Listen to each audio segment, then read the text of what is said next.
Hi, I'm Sean McCourt. And I'm Lindsay Northern. Welcome to another costume edition of Behind the Emerald Curtain. There are over 400 custom-made costumes in Wicked, and it takes an expert team to maintain them in the midst of 8 performances a week.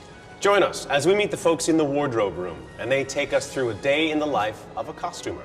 Alice Gilbert is an amazing wardrobe supervisor.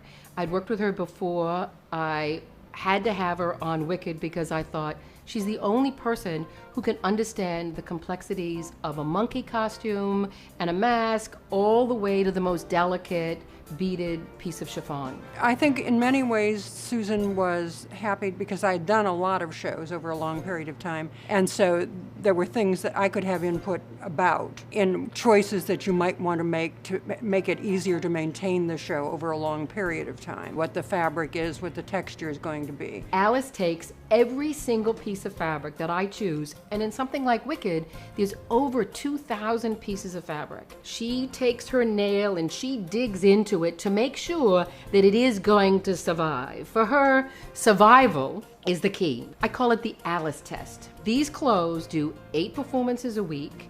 They live through sweat, water, fire, performance after performance, and they have to stay as beautiful from the very first day to the last day that they have on stage.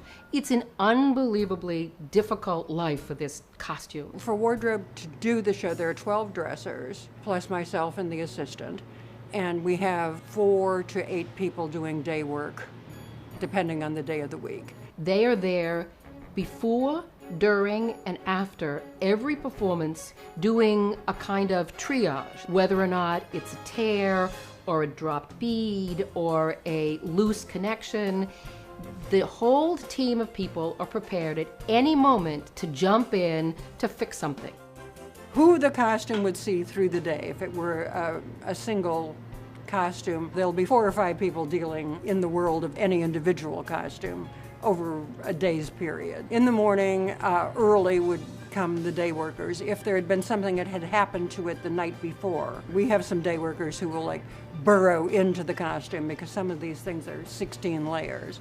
When it's time for it to appear in the show, the dresser will put it on the actor.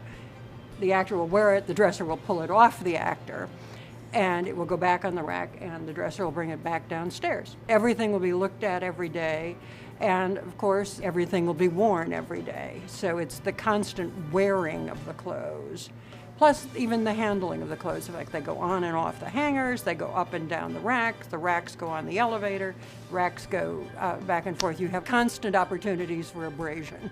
The craft of doing wardrobe is indeed, you are dealing with something that has originally been made totally by hand. 10, 12 people have their hands on a dress. There's no mass production here. It is something that can only be done in a one-on-one basis, you and the costume right there. I know that Alice Gilbert will always be there for every second of every show, so I know they're always going to look good.